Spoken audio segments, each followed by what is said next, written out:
네, 오늘 하나님 주시는 말씀 보겠습니다. 오늘 하나님께서 우리에게 주시는 말씀은 사도행전 8장 1절로 8절 말씀입니다. 사도행전 8장 1절로 8절 말씀입니다. 제가 말씀 봉독하겠습니다. 사울은 그가 죽임 당함을 마땅히 여기더라. 그날에 예루살렘에 있는 교회에 큰 박해가 있어 사도 외에는 다 유대와 사마리아 모든 땅으로 흩어지니라. 경건한 사람들이 스데반을 장사하고 위하여 크게 울더라. 사울이 교회를 잔멸할새 각 집에 들어가 남녀를 끌어다가 옥에 넘기니라. 그 흩어진 사람들이 두루 다니며 복음의 말씀을 전할새 빌립이 사마리아 성에 내려가 그리스도를 백성에게 전파하니 무리가 빌립의 말도 듣고 행하는 표적도 보고 한 마음으로 그가 하는 말을 따르더라. 많은 사람에게 붙었던 더러운 귀신들이 크게 소리를 지르며 나가고 또 많은 중풍병자와 못 걷는 사람이 나으니 그 성에 큰 기쁨이 있더라. 아멘. 하나님의 말씀입니다. 네, 오늘 말씀 전해주실 선교사님을 제가 소개하겠습니다. 제가 이렇게 한 주만 한 번만 이렇게 설교를 안 해도 얼마나 제 마음이 평안하고 기쁨이 충만한지요. 네. 오늘 우리에게 말씀을 전해주실 유재국 선교사님은 제가 지난주에도 광고를 드렸지만 중국에서 사역을 하셨어요. 중국 우루무치. 사실은 여기 계신 대부분의 분들이 우루무치가 어디 있는지 모릅니다. 그렇죠? 다녀오셨어요. 네. 우루무치가 무슨 먹는 거라고 생각하실 수도 있는데 도시 이름입니다. 중국에서도 저쪽 서쪽에 거기는 이제 우리가 알고 있는 중국 사람들이 아니라 위구르족들이 많이 사는 지역인데 거기에서 선교를 하시다가 중국에서 이제 선교사님들이 많이 추방되고 이렇게 어려움을 겪으시면서 지금은 인도네시아에 가셔서 또 인도네시아에서도 이제 중국어를 사용하는 화교들이 많이 있기 때문에 인도네시아에서 사역을 하고 계세요. 잠깐 우리나라 들어오셨는데 오늘 가족들이 다 오셨습니다. 세 아들의 아버지세요. 그 사모님은 저희 아내와 또 이름이 같습니다. 전영심 사모님. 네, 특별하시요. 우리 가족 한번 잠깐 일어나실까요? 네, 우리 세 아들 다 장성해서. 네, 감사합니다. 제가 청소년 때 저희가 선원목자교회에서 청소년 사역할 때 우리 부서에서 고등학생이고 또 이렇게 일했는데 벌써 다 이제 또 저렇게 커가지고 또 이렇게 보게 돼서 너무 기쁩니다. 네, 우리 선교사님 유재국 선교사님이세요. 나오실 때 우리 큰 박수로 환영하도록 하겠습니다.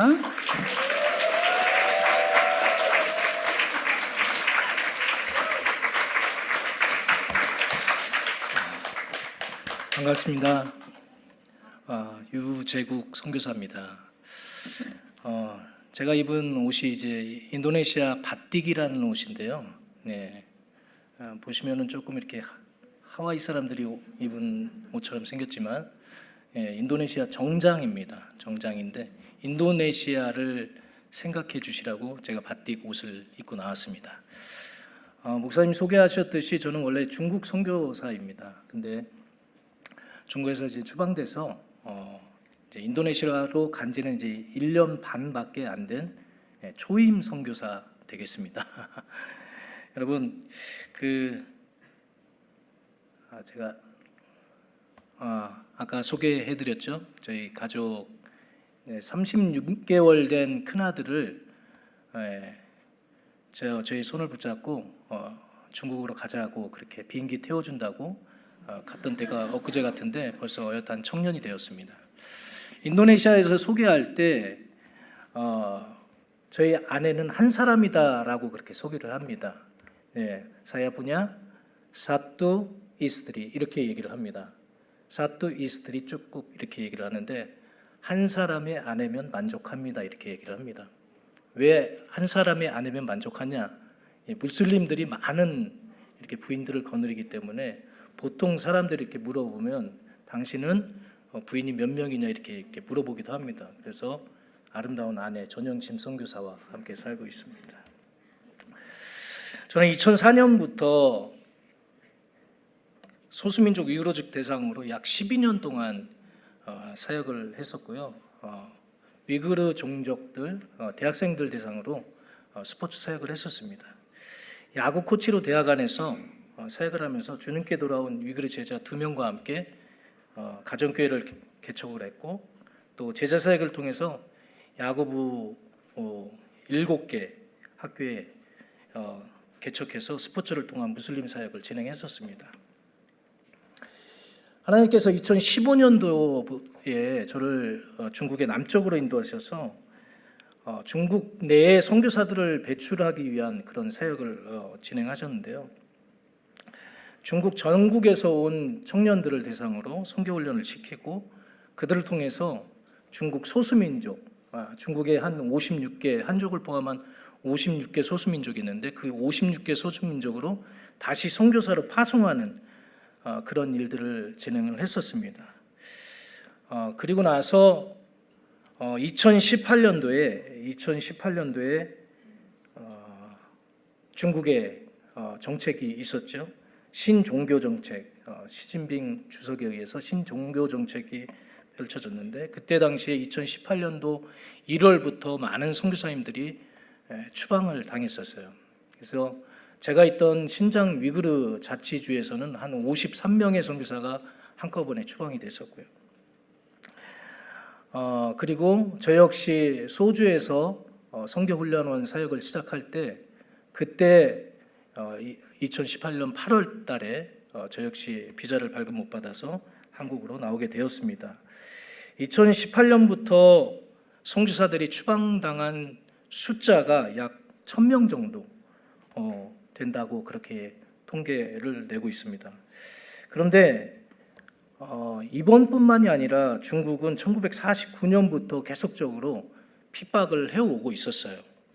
그래서 중국 공산당이 정권을 잡을 때 문화혁명을 일으켰는데요. 그 시기에 기독교 인구는 중국 안에 있는 기독교 인구가 약 70만 명에 불과했습니다. 그리고 공산당의 핍박으로 유형의 교회는 다 불타 없어졌고, 또 목사님들도 교회 지도자들도 감옥에 다 붙잡혀 갔습니다. 새로운 나라를 건설해야 된다는 명목 아래 마오쩌둥이 말한 것을 책으로 만들어서 마오어룩이라고 그렇게 만들고 마오쩌둥을 숭배하고 성경은 불태워졌습니다. 문화혁명이 언제까지 갔냐면 1976년까지 지속되면서 중국 목회자들은 다 감옥에 잡혀갔어요. 그때 흩어졌던 중국 성도들은 목회자의 부재를 어떻게 할까 고민하고 기도하면서 그들 스스로 제자 훈련을 하기 시작했습니다.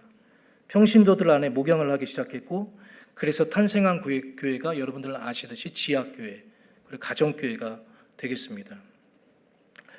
중국은 지금도 탄압을 하고 있습니다.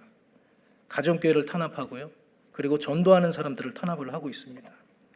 그런데 이러한 고난 가운데도 중국 교회는 부흥을 하고 있습니다. 70만 명밖에 안 됐던 기독교인들이 현재는 1억 5천만 명 정도나 됩니다. 뿐만 아니라 중국 교회는 이제 뿔뿔이 흩어져서 각 나라, 다른 나라로 넘어가서 그 땅에서 신앙의 자유를 찾고요. 그 땅에서 예배를 드리면서 그 땅에서 선교 훈련을 받는 그러한 중국인들도 많아졌습니다. 저는 2018년도에 중국에서 나와서 다음 선교지를 놓고 기도하고 있었는데 바로 인도네시아였습니다. 코로나 전에 선교지를 리서치하면서 인도네시아 감리교회를 만나게 되었고 중국인이 많다는 것을 알게 되었어요. 또한 인도네시아가 전 세계에서 무슬림이 많다는 사실을 알게 되었습니다. 전 세계에 가장 많은 무슬림이 있는 나라 바로 인도네시아입니다. 약 2억 명의 무슬림이 있는 나라이고요. 그리고 300개의 미전도 종족이 있는 나라입니다. 그리고 화교가 약 1000만 명 정도가 있고요. 섬이 한 전 세계에서 제일 많은 나라, 17,000개가 넘는 나라입니다. 그리고 화산도 129개나 되는 화산이 있습니다. 그런 나라가 인도네시아입니다. 복음을 전해야 되는 그러한 나라, 또 복음을 반드시 전해야 되는 그런 민족, 그런 나라가 바로 인도네시아입니다. 불교와 힌두와 이슬람이 모여있는 나라 바로 인도네시아입니다. 저는 중국 화교회 목회자들을 훈련시켜서 본토와 중국 본토와 무슬림 사역자들을 발굴하는 것에 목적을 두고 기도하고 준비했었습니다. 그러나 코로나 기간이 저의 발목을 붙잡으면서 3년을 기다렸어요, 한국에서. 그래서 한국에서 비자를 받으려고 그렇게 애를 썼는데 안 되더라고요. 한국에서 게스트하우스를 돌아다닌 그 숫자만 6번이나 됩니다. 그래서 이곳저곳 옮겨 다니면서 하나님 앞에 기도했어요. 선교 나가고 싶어도 비자가 나와야 선교를 나가는 것인데 그 비자가 나오는 것도 하나님의 손에 있다는 것을 그때 깨닫게 되었어요. 그리고 이미 미리 비행기 값이 오르고 있었습니다. 그래서 저는 비행기 표를 미리 예약해 놓고 선배 선교사님이 어느 시기에 비자가 나올 것 같다. 그러니 비행기 표를 미리 예약해 놔라. 그런데 비자가 안 나오는 거예요. 내일이면 인도네시아로 떠나는 그런 날짜가 왔습니다. 그런데 저하고 저만 비자가 나왔어요. 아내하고 아이들은 비자가 안 나온 겁니다. 그때 당시에 아이들은 백신을 맞아야 해외로 나갈 수 있었어요. 근데 나이가 안 돼서 백신도 못 맞은 그런 시기였어요. 그런데 하나 감사하게도 제가 전화를 보건소에 전화했더니 백신을 맞을 수 있는 길을 열어주겠다고 해서 아이들이 백신을 맞고 그리고 가는 날 당일날 새벽에 비자로 카톡으로 받게 되었어요. 너무나도 감사했어요. 3년 동안 한국에서 또 있었던 시간들이 얼마나 괴로웠고 힘들었는지 사역자가 선교를 못하는 것이 얼마나 힘든 일인지 그때 알았어요. 그런데 그 3년 동안 하나님께서 저를 훈련시켜 주셨고 다음 선교지를 나갈 수 있도록 저를 단련시켜 주셨습니다. 2021년 12월에 인도네시아 말랑 땅으로 밟게 되었어요. 여러분 보시면은 저 말랑 땅이 동부 자바라고 하는 섬인데요. 동부 자바라고 하는 그 섬의 동쪽에 있는 지역에 말랑이 있습니다. 말랑 지역인데요. 아주 조그마한 도시입니다. 조그마한 도시고 인구가 약 150만 명 정도 사는 그런 도시입니다. 2021년도에 제가 말랑 땅에 도착했을 때 정착하면서 저희 가족은 인도네시아 언어를 다시 배우기 시작했어요. 인도네시아 안에 화교가 많이 있다는 얘기는 들었지만 화교들이 중국어를 잘 못했었습니다. 그래서 제가 다시 인도네시아를 배워서 복음을 전하려면 그렇게 배워야만 했고 그들과 그렇게 교제를 해나갔습니다. 인도네시아 언어 훈련 기간 중에 선교 훈련 사역을 위해서 많은 교회 지도자들을 만났고 다양한 종족을 만나고 네트워크를 하면서 전도를 하고 싶었어요. 그러던 어느 날 선배 선교사와 함께 수라바야라고 하는 인도네시아에서 두 번째로 큰 도시에 교회를 방문하게 되었는데요. 그 교회에 어느 할아버지께서 이렇게 나와서 이렇게 교인들을 인도하고 계셨습니다. 앞에서 인사도 하시고 그렇게 하고 계시더라고요. 그래서 저는 그 할아버지가 중국어를 하고 계시길래 좀 깜짝 놀랐어요.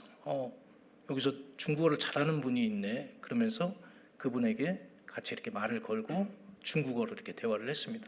알고 보니까 그분이 수라바야라고 하는 곳에서 화교 노인들을 중국인들을 전도하고 계시는 전 목사님이셨어요.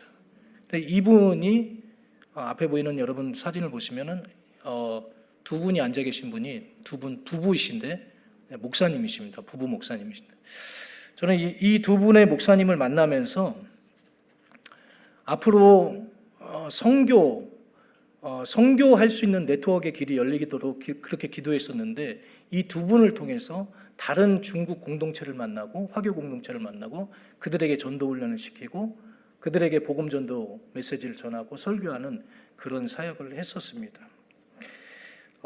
앞으로 이분들과 계속해서 저는 선교 훈련을 할 수 있는 그런 길들이 열리도록 그렇게 기도를 하고 계속해서 네트워크하고 연합사역을 하고 있습니다. 저는 언어 훈련 기간 도중 전도하고 싶어서 인도네시아 선생님에게 전도할 수 있는 몇 마디만 좀 가르쳐달라고 그렇게 부탁을 했어요. 그랬더니 딱 두 문장을 가르쳐 주시는 거예요. 당신 오늘 죽으면 천국 갈 확신이 있습니까? 반드시 예수님 믿어야 합니다. Kalau Bapak hari ini meninggal, yakin masuk surga? Oh, harus percaya Kristus Yesus. 이 인도네시아어를 늘 외우고 다녔어요. 외우고 다니는데 너무 전도하고 싶어서. 그래서 제가 오토바이로 이제 인도네시아 학원을 이제 가는데, 학원을 가다 보면 늘 같은 자리에 앉아 있는 노인 부부가 계셨어요. 그래서 국어라는 거린이셨습니다. 그 할아버지가 늘 눈에 띄는 거예요. 왜 같은 자리에 앉아 계시지? 근데 성령께서 제 마음 가운데 그 노인 부부에게 전도하라는 마음을 주신 거예요. 언어도 잘하는데. 그런데 전도하라고 딱 두 마디 배웠잖아요. 당신 오늘 죽으면 천국 갈 수 있습니까? 반드시 예수님 믿으십시오. 그 거린 노 부부에게 제가 빵을 사고 우유를 사서 전해드리면서, 할아버지 오늘 돌아가시면 천국 가실 수 있나요? 반드시 예수님 믿으세요. 그리고 빨리 던져주고 창피해서 도망갔어요. 그 다음 날에도 그 할머니 부부가 똑같은 자리에 앉아 계신 거예요. 처음에는 창피했는데 두 번째로 가니까 덜 창피해요. 가셔서 똑같은 얘기를 하고 또 갔어요. 오늘 할아버지 오늘 돌아가시면 천국 가실 수 있나요? 반드시 예수님 믿으세요. 예수님이 당신을 축복하십니다. 그리고 또 도망갔어요. 세 번째 제가 전도하려고 또 그랬더니요, 그 자리에 없어요. 그래서 다른 지역으로 옮기셨나 봐요. 무서워서 그랬는지. 그때부터 저에게 전도에 대한 그 자신감이 생겼습니다. 언어는 못해도 성령께서 저들의 마음을 움직여 주시면 분명히 예수님 믿을 것이라는 그런 확신이 생겼습니다. 그래서 만나는 사람이 있으면 제가 배웠던 그 말을 또 써먹는 거예요. 예수님 믿든지 안 믿든지. 자, 그렇게 전도에 갈급해하고 있었는데 저에게 어떤 일이 일어났냐면, 인도네시아 무슬림들에게 전도하는 그 전도팀들을 만나게 해주셨어요.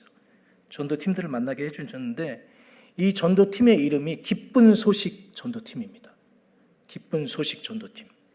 이 기쁜 소식 전도팀을 통해서 제가 살고 있는 말랑 지역에서 한 2시간 떨어진 그 거리까지 저희 차를 타고 가거나 아니면 오토바이를 타고 갑니다. 가서 복음을 전하는데요. 저희가 전하는 도구가 있습니다. 저희 팀들이 전도할 때 쓰는 도구, 일명 바리깡, 머리 깎는 기계입니다. 머리 깎는 기계고, 저 안에 있는 그 그림은 돋보기입니다. 돋보기이고요. 하나는 구형 핸드폰이 되겠습니다. 저 구형 핸드폰과 돋보기와 머리 깎는 기계를 가지고 각 마을을 가서 어르신들과 아이들을 머리를 깎아주면서 복음을 전도하는 거예요. 한 6년 동안 이 팀이 그 지역의 무슬림 지역에서 전도를 하다 보니까요, 이 팀이 모르는 사람이 없어요. 각 마을마다 지나가면서 저 집은 가정이 위험해, 이혼할 것 같아요. 우리 빨리 가서 전도합시다. 이런 얘기도 하고요. 얼마나 많이 다녔는지요. 이 팀들이 각 가정의 집에 사는 사람의 이름을 다 외우고 있을 정도였어요. 정말 대단했어요. 도전받았습니다.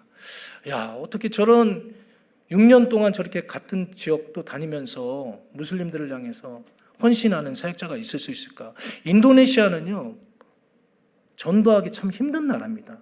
판차실라라고 하는 법이 있어서 다른 종교를 존중해 줘야 됩니다. 그래서 다른 종교에게 복음을 전할 수 없어요. 그런데 이분들은 과감하게 복음을 전하는 것을 보았습니다. 아, 이렇게도 할 수 있구나. 이들 안에서 나오는 힘이 어디에 있는가? 분명 성령님이 하시는 것이었어요. 예. 자, 그러면서 제가 이들 팀들과 함께 한 달에 한 2번 정도 1박 2일로 남부 지역에 가서 전도를 하는데요. 제가 갔을 때 놀라운 일이 일어났어요. 복음을 전해도 마음을 열지 않던 힌두 무당 할아버지가 제가 갔을 때 저희 팀이 전하는 복음 메시지를 듣고 그날 예수님 영접하겠다고 95세의 할아버지가 그날 예수님을 영접했습니다. 그런 일들이 일어나고 있어요. 그런데 이분들이 가장 두려워하는 것이 뭐냐면 무슬림에서 돌아온 이분들에게 두려운 것이 뭐냐면 세례받는 것이 가장 두려워요. 왜 두렵냐면 내가 세례받으면 자식들이 나를 핍박할 거야. 이런 두려움들이 있었어요. 그래서 저희 팀들은 이분들을 향해서 기도해주고 축복해주고요. 이 과정을 뛰어넘을 수 있도록 그 두려움들을 뛰어넘을 수 있도록 기도해주고요. 이들 안에서 세례 받겠다고 하는 사람들이 늘어나고 있습니다. 여러분, 우리 삶에 있어서 가장 해야 될 일들 중에 하나가 전도하는 일입니다. 여러분, 강남 선한목자교회가 이곳에 있는 이유가 있습니다. 여러분, 이곳에서 신앙생활을 하는 이유가 있습니다. 이 주변에 있는 이웃들, 그들의 영혼들을 바라볼 수 있는 눈이 열리시기를 소망합니다. 여러분들이 가진 어떤 달란트나 어떤 재능이나 그것들이 이 땅의 영혼들을 위해서 쓰여지기를 간절히 소망합니다. 제가 여러분 전도를 위해서 구형 핸드폰을 강남 선한목자에게 요청을 했었어요. 그래서 핸드폰을 지원을 해주셔서 핸드폰을 통해서 사역하는 그런 사역자들에게 귀에 쓰여지고 있습니다. 제가 오기 전에 그 핸드폰을 통해서 사역하는 그런 현지인 사역자들에게 들은 간증을 좀 하려고 합니다. 제가 한국으로 나오기 전에 핸드폰을 전해주고 그 사역자들이 이제 SNS를 통해서 무슬림 사역자들에게 복음을 전하는 일을 하고 있습니다. 일명 핸드폰 선교단입니다. 핸드폰 선교단. 그런데 하루는 그 핸드폰으로 SNS를 통해서 복음을 전도하는 사역자가 저한테 간증할 일이 있다고 어느 날 저한테 얘기를 하는 거예요. 그래서 해보라고 그랬더니 그 핸드폰 사역자 팀들이 매일마다 모여서 줌으로 기도하고 본인들이 SNS를 통해서 무슬림들을 만나는 그 이야기들을 간증하는데 한 사역자가 이렇게 얘기하는 거예요. 자기가 만난 무슬림 청년이 있답니다. 1년 동안 이 SNS로 복음을 전했는데 어느 날 이 청년이 그냥 연락을 끊었어요. 끊고 1년 동안 기다렸는데 갑자기 이 청년에게서 연락이 왔더랍니다. 그래서 뭔 내용인가 물어봤더니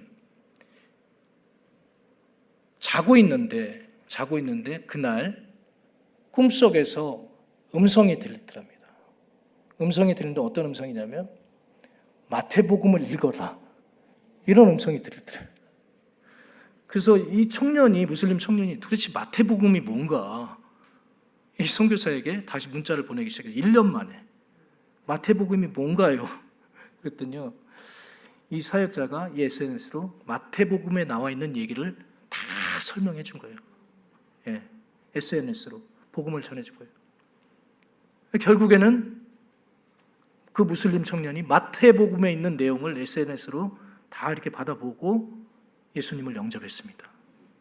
할렐루야. 사도행전에 일어난 일들이 여러분 지금도 일어나고 있어요. 저도 중국에서 선교를 했지만 이런 일들은 요즘에 많이 듣고 있어요. 그래서 이 이 청년이, 무슬림 청년이 예수님을 영접했는데 이제는 세례를 받아야 되는데 세례를 줄 길이 없는 거예요. 자기 가서 주었으면 좋겠지만 2시간이나 떨어진 비행기를 타고 2시간이나 가야 되는 그 먼 거리를 갈 수가 없었기에 이 사역자가 그 지역에 있는 친구에게 전화를 해서 그 친구를, 무슬림 이 청년을 만났던 거예요. 그리고 그 사역자를 통해서 세례를 받게 되었습니다. 여러분, 여러분들이 지원해 주시는 그 핸드폰이 그런 곳에 쓰여지고 있어요. 혹시나 자녀들이 핸드폰 중독에 빠졌다, 주저하지 마시고 그 뺏어서 장롱에다 이렇게 넣어 놓으셨. 그런 핸드폰이 있다면은 자녀들 때문에, 핸드폰 중독 때문에 화내지 마시고 선교지로 던져주시면 감사하겠습니다. 귀한 일에 쓰여지고 있어요. 여러분, 마지막으로 한 교회를 소개하고자 합니다. 제가 한 옆에 있는 그림을 소개 안 했는데요.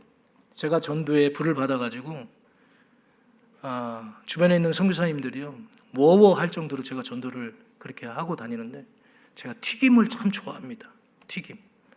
튀김을 너무 좋아해가지고 고지혈증에 걸렸는데, 튀김을 인도네시아 가서도 그렇게 먹어요.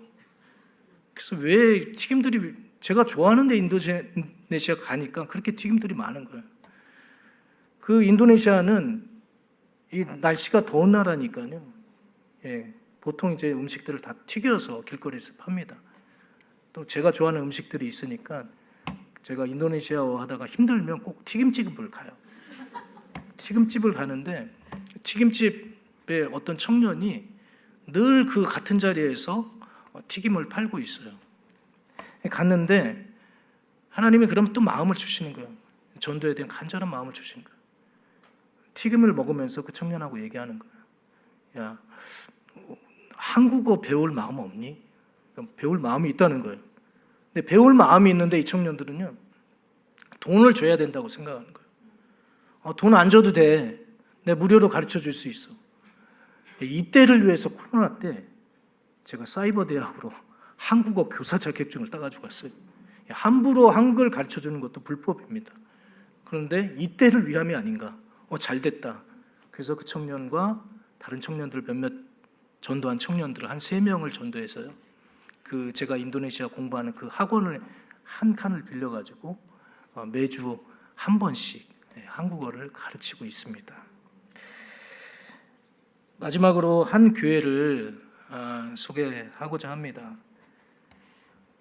어느 분의 소개로 1년 전 한 교회를 알게 되었어요. 제가 있는 말랑에서 약 2시간 떨어진 지역에 무슬림 마을 담빛이라고 하는 그런 곳이 있는데요. 교회 이름은 베데스다였습니다.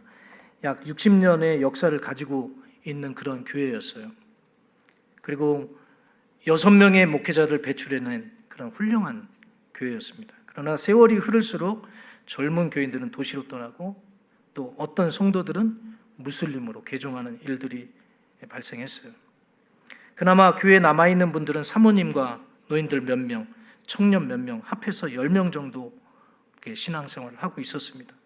거기에 사모님의 남편은 코로나 때 돌아가셨고, 딸 또한 세상을 떠났습니다.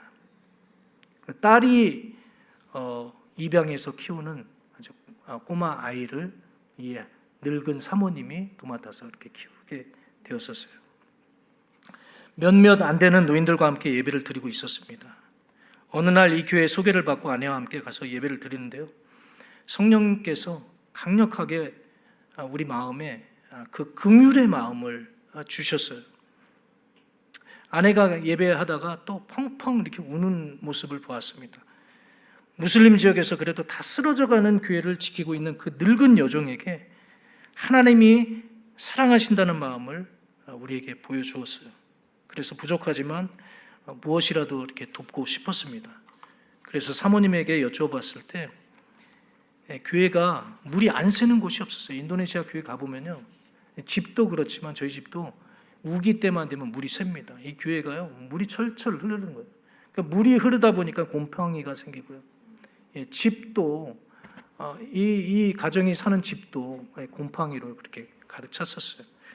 그래서 무엇을 도와야 될까요? 무엇을 도와줬으면 좋겠습니까? 사모님께 여쭤보았을 때 보수를 좀 해달라고 하는 거예요. 그래서 한국교회의 도움을 받아서 교회를 수리해 주었습니다. 여러분들 보시면은 교회가 이런 모습으로 바뀌었어요. 네, 저 밑에 모습으로 저렇게 바뀌었죠. 그 수리하면서 저희는 일주일에 한 번씩 그 교회 가서, 지붕이 없는 교회, 그 교회 가서, 수리하고 있는 그 교회 가서 중간에 가서 예배를 드리고요. 이 교회를 통해서 하나님 그 땅에 성령의 강이 흘러넘치게 하여 주시옵소서. 주일날 예배를 드리면요, 앞에서 무슬림 그 사원이 있어요. 교회 앞에 무슬림 사원이 있다고 한번 생각해 보세요. 여러분, 이 강남 천안목자 교회 앞에 무슬림 사원이 있어서 주일날 11시에 예배를 드는데 여기서는 예배를 드리고 목사님 설교하는데 여기서는 바로 반대편에서는 알라 이렇게 큰 소리로 외치고 있다고 생각해 보세요. 영적 전쟁이 따로 없는 거예요. 말랑 지역에 5만여 교회나 되는 이 5만여 성전이나 되는 이 무슬림 사원들이 일시에 하루에 5번씩 그렇게 스피커로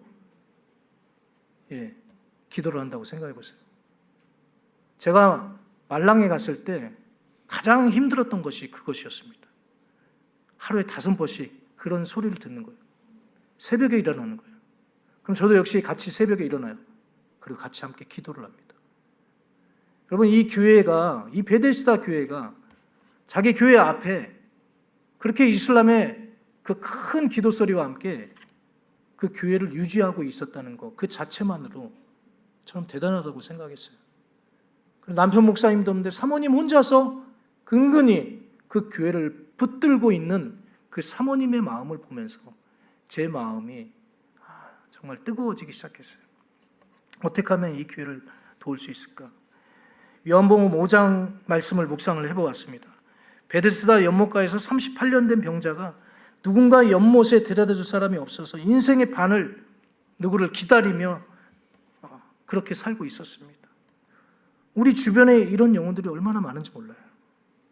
혼자 교회 갈 수 없어서 누군가 나를 좀 데리고 교회 가 주었으면 좋겠는데 이런 사람들 말입니다.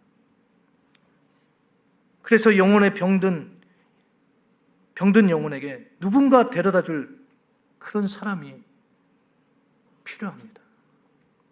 그 영혼들을 주님께 데려다 줄 사람이 필요해요. 누가 하시겠어요? 저와 여러분들이 그 일을 해야 되지 않겠습니까? 오늘 본문에 보니까 예루살렘 교회에 큰 박해가 있었습니다. 같은 유대인이 같은 동족을 죽이는 일이 벌어진 것입니다. 마치 새로운 사회를 건설하려던 중국이 같은 종족을 죽이고 핍박하듯이 말입니다. 그런데 하나님은 초대교회나 지금이나 같은 선교의 방법을 사용하고 계시다는 거예요. 성경을 잘 보면 흩어졌다는 표현에서 주님의 제자들이 무서워서 도망가고 신앙을 포기한 것이 아니라는 것을 우리는 알 수 있어요. 박해 때문에 흩어졌지만 그 지역에서 다시 예수 그리스도의 복음을 전합니다. 그러더니요, 수많은 귀신들이 떠나가고 중풍병자가 치유받고 그 성에 큰 기쁨이 있더라, 그렇게 얘기를 합니다. 그러니까 예수님을 끝까지 붙든 자들은 고난이라고 하는 것이 믿는 자들에게 아무것도 아닌 것이에요. 박해 고난은 그저 사도행전 1장 8절에 대사명을 성취하기 위한 도구로 정도로밖에 받아들여지지 않는 거예요.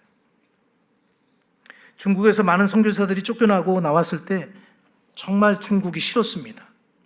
2018년도에 중국에서 비자를 발급받지 못해서 나왔어요. 저는 중국에 있을 때 어느 날 안전부에서 저를 찾았어요. 공안국이 아니라 안전부에서 찾았어요. 안전국은요, 간첩들을 잡는 곳입니다. 안전국으로 딱 갔더니요, 다들 권총을 차고 있고요. 컴퓨터에서 외국인들을 조사를 하고 있는 모습을 보았습니다. 그런 심한 이 검열을 하는 그런 중국 땅에서 선교하는 선교사들 얼마나 마음을 졸이면서 선교를 했겠어요. 저 역시 그랬습니다. 보안을 지키면서 저는 비즈니스맨으로 그렇게 중국에서 사역을 했고 야구 코치로 사역을 했습니다. 그런데 그렇게 헌신을 했는데 중국에서 비자를 내주지 않자 저는 한국으로 나오게 되었고 그리고 중국을 원망하기 시작했습니다. 중국이 얼마나 싫든지요. 중국 사람들 말하는 소리 이 중국말만 들어도 싫은 거예요. 니하오 이 니자가 싫은 거예요. 여기 가천대 근처에 보면 많은 유학생들이 있는데요. 중국 이렇게 길거리 가다 보면 청년들이 중국말을 하는데 그 자체가 싫은 거예요. 만나고 싶지 않은 거예요. 뉴스에 보면은 이 중국 관련된 뉴스들이 나오는데 그것도 보기 싫은 거예요. 그런데 어느 날 광고지에 이런 광고지가 뜨는 거예요. 추방된 중국 선교사님들을 위한 위로 예배가 있습니다. 어느 대학교에서 그 예배를 드리는데요. 저는 같은 마음을 가진 그런 분들을 만나고 싶었어요. 나와 같은 선교사님들 저기 있겠지? 같이 위로나 받자. 그리고 그 예배를 딱 갔는데요. 찬양 인도하는 사람들이 어떤 사람인지 아세요? 중국 사람이에요. 그리고 대표 기도하러 나온 그 사람도 중국 사람. 그리고 설교하시겠습니다. 나오신 분도 중국 목사님. 그러니까 제가 위로를 받으러 갔는데 중국 사람들이 찬양 인도를 하고 중국 사람이 기도를 하고 중국 목사님이 설교를 하는데 너무 힘들더라고요. 그런데 목사님이 이런 말씀을 하시는 거예요. 선교사님들 너무 힘드시죠? 중국이 너무 밉죠? 바퀴벌레 같죠? 네, 힘드실 줄 압니다. 중국이 싫고 원망스럽고 서운하고 그러실 줄 압니다. 그런데 여러분 앞에 있는 저는 한국 선교사님에 의해서 복음을 받아들이고 예수님을 구주로 영접했습니다. 그리고 중국 사람으로서 중국에서 지금 복음을 전하며 살아가고 있는 사역자가 되었습니다. 여러분 염려하지 마십시오. 서운해하지 마십시오. 저와 같은 사람들이 중국에 너무나도 많이 있습니다. 지금까지 중국 선교를 해왔던 중국 선교사님들이요 한 2만여 명이 됩니다. 2만여 명 이상의 선교사님들이 다 추방돼서 나갔는데 중국은 지금 어떤 일을 하고 있는 줄 아십니까? 2만 명의 선교사를 파송하겠다고 지금 훈련을 시키고 있는 상황이에요. 우리는 선교사들은 다 나왔지만 하나님은 그 고난과 핍박을 통해서 계속적으로 일을 하고 계셨던 것입니다. 할렐루야. 여러분 제가 있는 말랑이라고 하는 지역은요 이름이 인도네시아로 이 말랑의 뜻이 불행이라는 의미가 있습니다. 인도네시아 말랑이 불행이라는 뜻입니다. 그렇다고 불행한 도시는 아니고요. 말랑 시민들은 불행을 막아준다는 긍정적 의미로 살아가고 있습니다. 사랑하는 성도 여러분, 우리에게 오는 고난과 어려움, 그 사건을 통해 저와 여러분의 삶이 하나님의 시각으로 해석되기를 소망합니다. 그래서 고난과 핍박은 우리에게 지금 부흥이 오고 있는 중이야. 이렇게 해석을 하시면 좋겠어요. 여러분 어려움이 있습니까? 부흥이 내 삶에 오고 있는 중이에요. 제가 중국과 인도네시아에서 만난 사역자들은 다 고난과 박해를 겪으신 분들입니다. 중국에 있었을 때 저와 같은 나이에 마 목사님이라고 하는 한족 목사님이 계셨는데요. 그분은 전도한다는 이유로 감옥에서 1년을 사셨어요. 아직도 전도한다는 이유로 중국 감옥에 들어갑니다. 제가 만나는 화교 목사님, 아까 연세 많으신 화교 목사님, 어린 시절 인도네시아 반군의 위협을 피하기 위해서 어린 나이에 9살 때부터 그렇게 피하고 다니셨어요. 그러다가 본인을 가르쳤던 선생님이 생각나서, 선생님이 예수님을 그렇게 잘 전해주셨대요. 엘리트 선생님이셨대요. 화교 학교에서 공부할 때 그 선생님이 자신에게 복음도 전해주고 친절하게 가르쳐준 그 모습이 떠올라서 이분이 예수님을 영접하고 전도자가 되었습니다. 인도네시아의 목회자들 가운데 전도만 하시는 분들이 있습니다. 교회에서 목회자들이 이슬람 선교에 두려움을 느낀 분들이 많아서 전도를 두려워하고 또 전도를 못하는 그런 분들이 많아요. 하지만 제가 만난 전도팀은 신학교를 나와서 농부로 살아가는 분들이 계셨고요. 어떤 분은 이발소를 운영하면서 살아가는 분들이 계셨습니다. 그분들 매일 전도를 하러 다니는 거예요. 이들은 누가 알아주지 않아도, 자신이 목양하는 교회는 없어도 늘 전도하는 삶을 살고 있었어요. 이들의 삶에 고난과 어려움이 어찌 없겠습니까? 재정적 여유도 없고 이슬람 지역에서 전도를 하다가 신고당하면 경찰서 가서 조사를 받고 핍박을 받습니다. 그런 어려움들이 있습니다. 그러나 우리가 어떤 어려움이 있어도 전도해야 하는 이유가 있지 않습니까? 이 땅의 모든 영혼이 지옥에 가지 않도록 하기 위함입니다. 나는 할 수 없지만 주님이 하신다면 사울과 같이 예수님을 믿는 자들을 핍박하는 자를 쓰러뜨려서라도 예수 믿게 하실 수 있는 분이 바로 우리 하나님입니다. 저희 지역에서 2시간 떨어진 지역에 화산이 있습니다. 그 지역에 16세기부터 이슬람의 핍박 때문에 화산 주변에서 힌두교를 믿고 살아가는 그 탱그리족이 있습니다. 50만 명의 흩어진 이 탱그리족, 이들이 미신에 찌어든 삶을 살아가고 있어요. 복음이 안 들어가니까 하나님은 어떤 방법을 선택하시냐면 힌두의 열심당원을 예수님 믿게 하시는 거예요. 이 열심당원이 산에 가서 하나님 만나고 싶다고 힌두 신에게 기도를 하다가 성령의 음성을 듣는 일이 일어난 거예요. 저는 하나님 믿고 자신의 신 힌두 신에게 기도를 했는데 응답은 누가 하시냐? 예수님이 하신 거예요. 내가 너를 위해서 십자가에 죽었고 너를 위해서 피 흘려 죽었다. 생각해 보니까 그분은 전 세계에서 유일하게 딱 한 분밖에 없어요. 예수님. 천하에 구원받을 만한 다른 이름을 우리에게 주신 일이 없어요. 이분이 예수님을 영접하고 그 자리에서 선교사가 전도하지 않으니까, 현지인들이 전도하지 않으니까 예수님이 직접 그에게 전도하신 거예요. 그리고 예수님을 영접하고 그 힌두 마을 50만 명이나 되는 그 화산 주변으로 사는 그 마을에 이분이 전도자로 그렇게 살아가고 있는 것을 보았습니다. 강남 선한목자교회를 위해서 선교 보고와 설교를 준비하면서 성령님이 강하게 주시는 마음은 어떤 마음이었냐면 전도하라, 그 마음이었어요. 저는 인도네시아에 있으나 한국에 있으나 전도를 하고 있습니다. 한국에 나올 때도요, 저희 MNTC 선교훈련은 그 주변에 보면 PC방들이 많은데 이 중학생들, 고등학생들이 그 밑에서 꼭 담배를 펴요. 담배를 피면 가서 제가 먼저 가서 이렇게 다가갑니다. 담배 피고 있는 아이들에게. 그건 무서워요. 애들 이렇게 무서울 수가 없어요.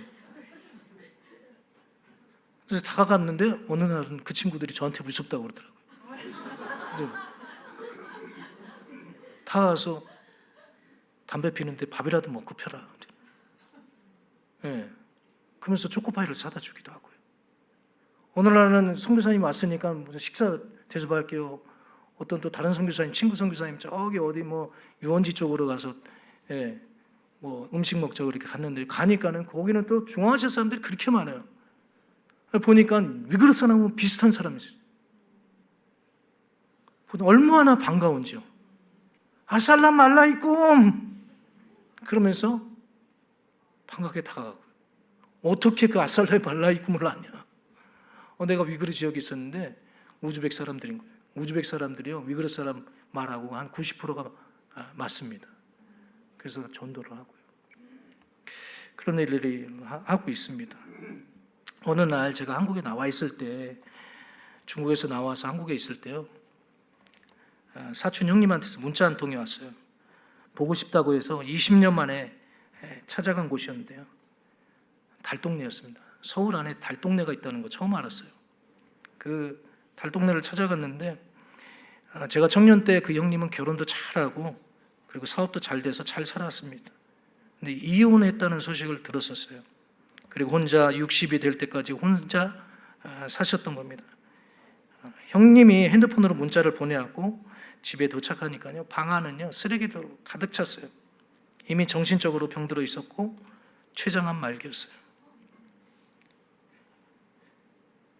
형님은 어렸을 적 교회를 나갔었습니다.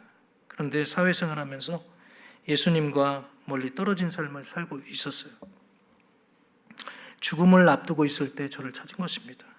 그래서 각오하고 복음을 전해야겠다고 갔는데 귀까지 멀었어요.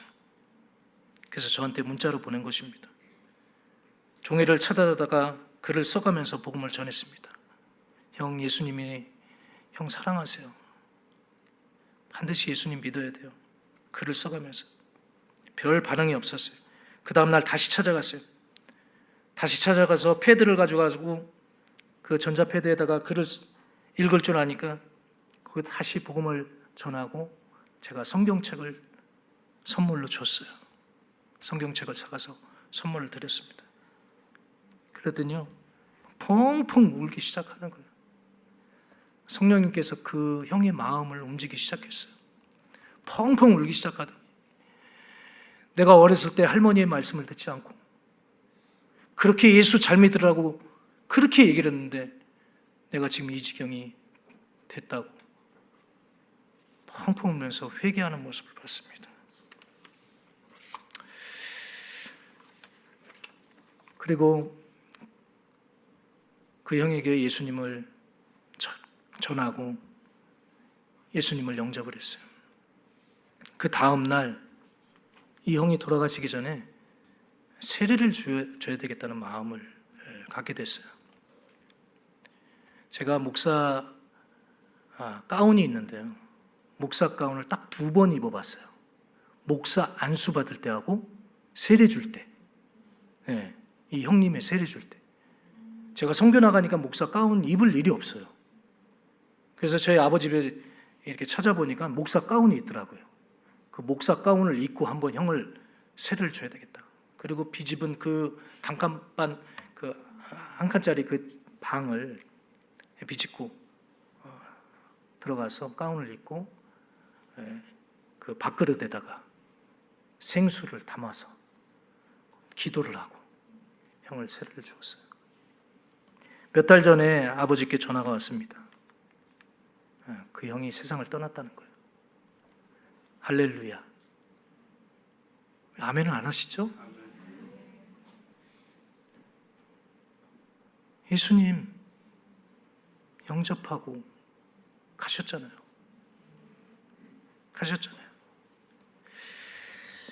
여러분, 우리 주변에 이렇게 예수님을 기다리는 영혼이 너무 많아요. 나 같은 부족한 자를 들어 사용하시는 하나님은 나의 형편이 어떠하든지 하나님이 나같이 부족한 자를 통해서 전해지는 복음을 통해 많은 사람들이 주께 돌아오기를 간절히 하나님은 원하고 계세요. 용기가 없다고요? 딱 2마디만 하세요. 선생님, 오늘 돌아가시면 천국 갈 확신이 있어요? 반드시 예수님 믿으세요. 도망가는 거예요. 그분이 예수님 믿을지 안 믿을지 어떻게 알아요? 호주의 프랭크 제너라고 하는 전도자 여러분 못 들어보셨나요? 그분은 군 생활하면서 방탕한 생활을 너무 많이 해서 친구가 전해주는 그 복음으로 회개하고 새 사람이 되었습니다.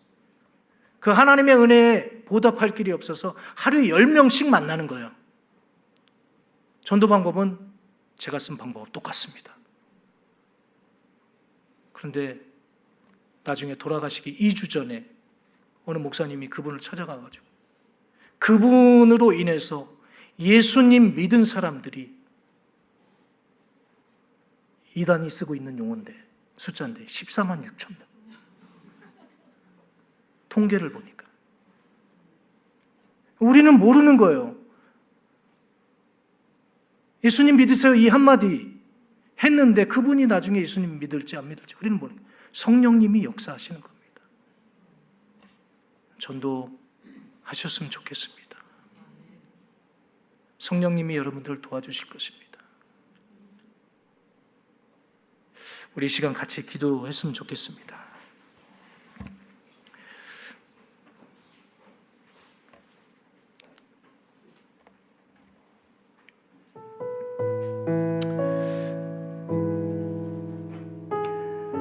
우리 이 시간 내 주변에 있는 친척들, 친구들, 또 이웃들이